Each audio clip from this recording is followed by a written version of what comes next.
حضرت جابر بن عبداللہ رضی اللہ عنہ کہتے ہیں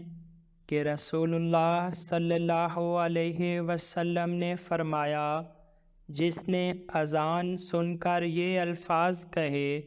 اللہم رب ھذہ الدعوۃ التامۃ والصلاۃ القائمہ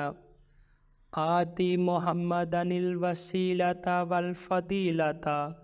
وابعثہ مقاما محمودا الذی وعدتہ۔ اے اللہ، اس کامل دعوت اور قائم ہونے والی نماز کے رب، تو محمد صلی اللہ علیہ وسلم کو وسیلہ اور فضیلت عطا کر اور انہیں مقام محمود پر فائز فرما